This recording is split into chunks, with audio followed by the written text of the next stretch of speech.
Hey, what's good? Again, this is Paul. Welcome sa 7th vlog ko. Update for today's video. Wala pa tayong work.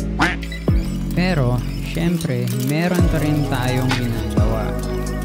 So, habang tinatapos natin tong task, at the same time, naghahanap tayo ng racket or kung anong mapagkakitaan natin online.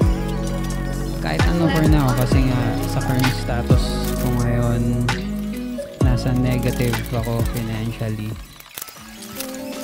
And ito yung masasabi ko na mahirap talaga, as in mapapakamot ka sa ulo kahit hindi makati ulo mo. Well, hindi ko naman ginusto na mawalan tayo ng work dahil ng lesson na natutunan ko this time. Kahit nasa maayos ka pa na company, hindi ka proprotektahan ng employer mo due to their policy na hindi naman align sa labor code or tinatawag na unfair labor practice. But anyways, hindi naman lahat ng employer ganon.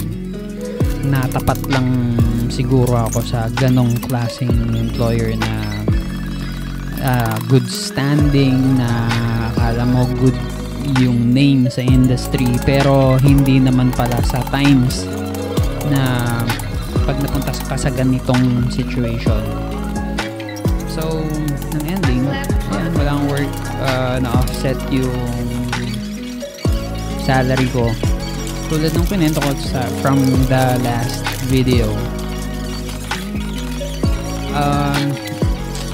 Anyways, need natin to find another way kung paano tayo mag-survive. If you come across dito sa video ko, napadaan, mapapaisip kung may ginagawa ako or wala. Siyempre meron. And of course, we are hoping na fair yung magiging decision. Kasi silang nagpatupad ng batas na yan. Sila rin nag-post niyan all across the internet. It's public information. Parang simple 1, 2, 3 lang para maging aware ka. Kaya syempre, kung ikaw yung sa tingin mong sobrang na-violate yung rights mo, siguro naman napunta ka sa gantong situation dahil sa kanila, baka naman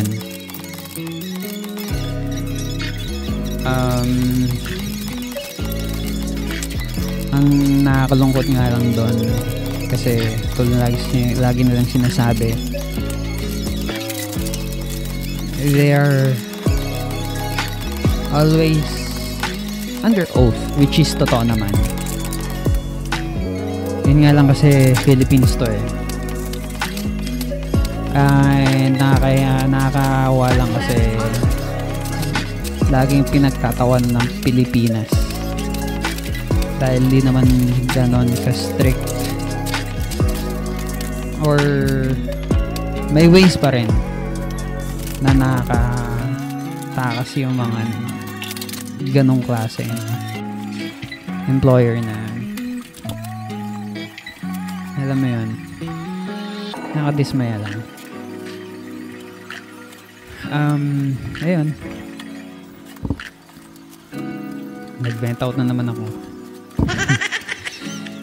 Pero I hope sa isang ordinaryong taong tulad ko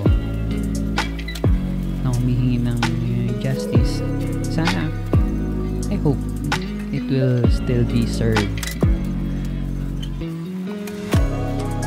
So for now, ipapakita ko yung mga ibang pinagkakaabalahan ko aside pa rito, and a few graphic samples na ipapakita ko dito. I hope magustuhan nyo.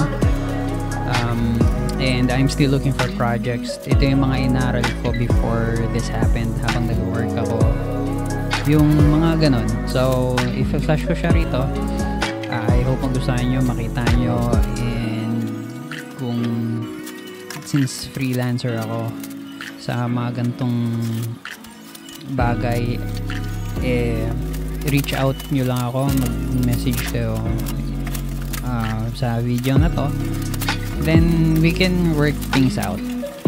I hope magustuhan nyo tong video ko. You have a great day.